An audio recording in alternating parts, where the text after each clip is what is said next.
Selamat pagi semua.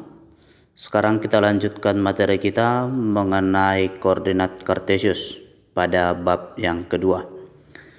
Adapun definisi dari koordinat kartesius itu adalah letak suatu titik yang ditulis dengan x, y terhadap titik pusat atau titik acuan yaitu 0,0. Nah, x, y itu nanti dinamakan sebagai koordinat. X, y sebagai koordinat. Udah, sebagai catatannya nanti kalau dibilang dia x itu adalah sama dengan absis. X itu sama dengan absis. Y itu adalah ordinat. Y adalah ordinat. Jadi kalau kita gambarkan dia koordinat kartesius, seperti gambar berikut, itu terhadap titik pangkal 0,0. Udah, ada di situ titik pangkalnya 0,0. Kalau dia ke sebelah kanan dari 0,0 dan ke sebelah kiri dari 0,0 itu adalah sumbu x. Sebelah kanan dan sebelah kiri itu adalah sumbu x. Dan ke sebelah atas dari 0 dan ke bawah, ke atas dan ke bawah itu adalah sumbu y. Udah, ke atas dan ke bawah sumbu y. Jadi dia koordinat kartesius itu terbagi menjadi 4 daerah. Yang pertama daerahnya si x-nya positif atau di sebelah kanan dari 0, si y-nya juga positif di atas 0. Daerah yang kedua itu adalah si x-nya negatif atau di sebelah kiri 0, tapi si y-nya positif di atas 0. Dan daerah ketiga itu adalah si x-nya negatif dan si y-nya juga negatif. Dan daerah keempat si x-nya positif tapi si y-nya negatif. Oke, itulah daerah-daerah dalam koordinat kartesius. Ada 4 daerah. Jika nanti ke sebelah kanan dari titik 0,0 berarti dia x yang positif. Ke sebelah kiri dari 0,0 itu berarti x-nya negatif.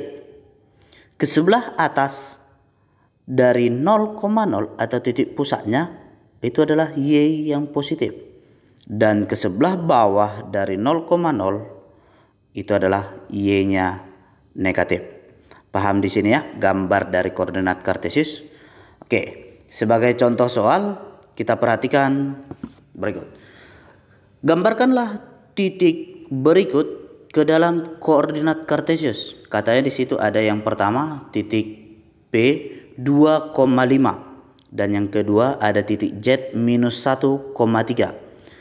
Artinya di sini kita kerjakan satu-satu. Kita gambarkan dulu dia koordinat kartesiusnya seperti gambar berikut. Kita gambarkan. Baru nanti untuk mencari dia 2,5. Berarti x-nya 2, y-nya 5. X-nya 2 tadi kan dia x itu kalau nggak ke kiri ke kanan. Kalau dia ke kiri berarti x-nya negatif. Kalau dia ke kanan x-nya positif. Gitu juga y-nya. Kalau dia ke atas, y-nya positif. Kalau dia ke bawah, y-nya negatif. Kita perhatikan di situ soalnya. Yang pertama, P 2,5. Karena di situ x-nya 2 dan y-nya 5 sama-sama positif, berarti dari titik 0,0 kita geser dia 2 ke kanan. Karena dia positif, berarti ke kanan. Kita hitung. 1, 2. Udah? Ke kanan 2. Dan y-nya 5 berarti positif ke atas. Kita geser ke atas 5. Berarti 1, 2, 3, 4, 5. Berarti muncullah dia bahwa 2,5 itu adalah di sini. Inilah titik 2,5. Yaitu digeser ke kanan 2 dan dia ke atas 5. Paham ya? 2,5. Oke, yang kedua minus 1, minus 3. Berarti di sini logikanya minus 1, minus 3. Berarti ke kiri dia sejauh 1 ke kiri ya, karena minus ke kiri 1, ke bawah 3 karena minus. Udah, minus itu menandakan kiri bawah. Udah. minus 1, minus 3. Berarti kita geser dia dari titik 0 ke kiri sejauh 1. Berarti minus 1, 1. Ke bawah 3, 1, 2, 3. Berarti disinilah titik si Z.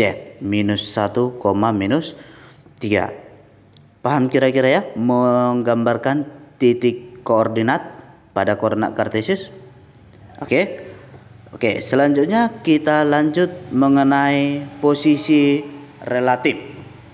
Kalau dikatakan dia posisi relatif suatu titik, kita misalkanlah dulu titiknya X2, Y2 terhadap sembarang titik acuan bebas. Titik acuannya kita anggap dulu titik A, X, Y.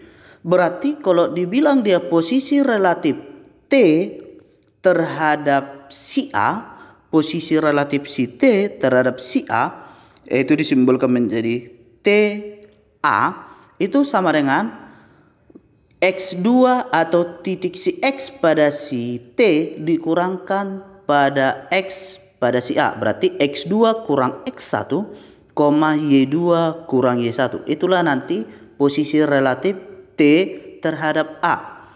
Kalau dia T terhadap A, berarti T-nya kurangkan dengan A. X2 kurang X1, Y2 kurang Y1. Jadi seandainya nanti dibalik, posisi relatif si A terhadap si T, berarti A kurang T. Berarti nanti di situ muncul titiknya X1 kurang X2, Y1 kurang Y2. Nah, itu nanti dia posisi relatif titik. Sebagai contoh soal, tentukan posisi relatif titik berikut terhadap titik acuan P 3,-5. Artinya acuannya di situ 3,-5. Oke, titik yang pertama katanya titik A 2,3, titik yang kedua B minus 1, minus 3. Oke, yang pertama kita cari berarti titik A terhadap P, kan kira-kira gitu. Berarti AP, berarti A kurang P, berarti 2 kurang 3, 3 kurang minus 5. 2 kurang 3 minus 1, 3 kurang minus 5 sama dengan 8. Berarti posisi relatif titik A 2,3 terhadap P 3,-5 adalah minus 1,8. Yang kedua, posisi relatif minus 1, minus 3 terhadap P 3,-5 berarti BP, berarti minus 1 kurang 3, minus 3 kurang minus 5. Minus 1 kurang 3 minus 4, minus 3 kurang minus 5, berarti sama dengan 2. Berarti posisi relatif B terhadap P itu adalah minus 4,2. Oke, demikian pembelajaran kita hari ini. Jika ada yang mau ditanyakan, silakan ditanyakan. Terima kasih.